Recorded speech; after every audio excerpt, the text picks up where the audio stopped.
بسم اللہ الرحمن الرحیم۔ شروع اللہ کے نام سے جو بڑا مہربان نہایت رحم کرنے والا ہے۔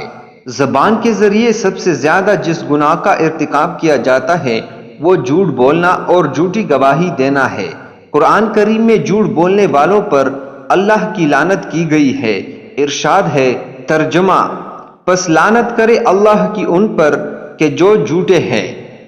اور احادیث مبارکہ میں مختلف انداز سے اس گناہ کی شناخت کو بیان فرمایا گیا ہے۔ ایک حدیث میں ہے کہ جب آدمی جھوٹ بولتا ہے تو اس کے جھوٹ کی وجہ سے رحمت کا فرشتہ اس سے 1 میل دور چلا جاتا ہے۔ رسول اکرم صلی اللہ علیہ وسلم نے سچائی کو اختیار کرنے اور جھوٹ سے بچنے کی نہایت تاکید فرمائی ہے۔ حضرت عبداللہ بن مسعود رضی اللہ تعالی عنہ نقل کرتے ہیں کہ آپ صلی اللہ علیہ وسلم نے ارشاد فرمایا، سچ کو اختیار کرو، اس لیے کہ سچ بولنا نیکی کی طرف لے جاتا ہے اور نیکی جنت تک پہنچا دیتی ہے۔ اور آدمی برابر سچ بولتا رہتا ہے اور سچ کا متلاشی رہتا ہے، یہاں تک کہ اللہ کے نزدیک اس کا نام صدیقین میں لکھ دیا جاتا ہے۔ اور جھوٹ سے بچتے رہو، اس لیے کہ جھوٹ فسق و فجور کی طرف لے جاتا ہے اور فسق و فجور جہنم تک پہنچا دیتا ہے۔ اور آدمی برابر جھوٹ بولتا ہے اور جھوٹ کو تلاش کرتا رہتا ہے تاآن کہ اللہ کے یہاں اس کا نام جھوٹوں میں لکھ دیا جاتا ہے۔ رسول اکرم صلی اللہ علیہ وسلم نے مذاق میں بھی جھوٹ بولنے سے ممانعت فرمائی ہے، بلکہ ایسے شخص کے لیے 3 مرتبہ بد دعا فرمائی ہے۔ جو شخص لوگوں کو ہنسانے کے لیے جھوٹ بولے اس کے لیے بربادی ہو، بربادی ہو۔ آج کل عام لوگ ہنسانے کے لیے نت نئے چٹکلے تیار کرتے ہیں اور محض اس لیے جھوٹ بولتے ہیں تاکہ لوگ ہنسے۔ انہیں ان حضرت صلی اللہ علیہ وسلم کا مذکورہ بالا ارشاد اپنے پیش نظر رکھنا چاہیے اور اس بری فعل سے باز آنا چاہیے۔ جھوٹ بولنے کو منافق کی خاص علامتوں میں شمار کیا گیا ہے۔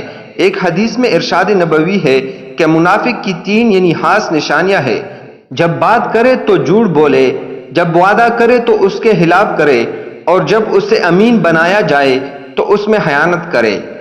ان حضرت صلی اللہ علیہ وسلم نے سچ بولنے کو ان اعمال میں شمار فرمایا ہے جو محبت خدا و رسول کی نشانی ہے۔ آپ صلی اللہ علیہ وسلم کا ارشاد ہے، جس شخص کو یہ بات پسند ہو کہ وہ اللہ اور اس کے رسول صلی اللہ علیہ وسلم سے محبت کرے اور اللہ اور اس کا رسول اس سے محبت کرے تو وہ جب بھی بولے سچ بولے، اور جب اس سے کوئی امانت سپرد کی جائے تو اس سے ادا کرے، اور اپنے پڑوسی کے ساتھ اچھا برتاؤ کرے۔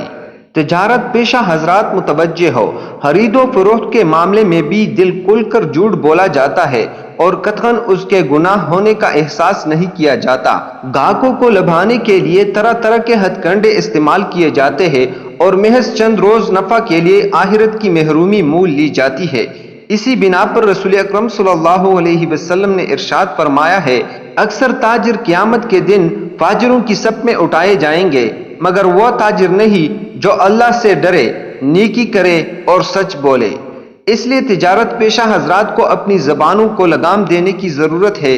وہ اگر اللہ تعالیٰ پر بھروسہ کر کے سچائی اور دیانتداری کے ساتھ کمائی کریں گے تو اللہ تعالیٰ دنیا میں بے حساب برکت عطا فرمائے گا اور آخرت میں بھی ان کا حشر حضرات انبیاء، صدیقین، شہداء اور صالحین کے ساتھ ہوگا۔ اللہ تعالیٰ مجھے اور آپ کو سچ بولنے کی توفیق عطا فرمائے، آمین ثم آمین۔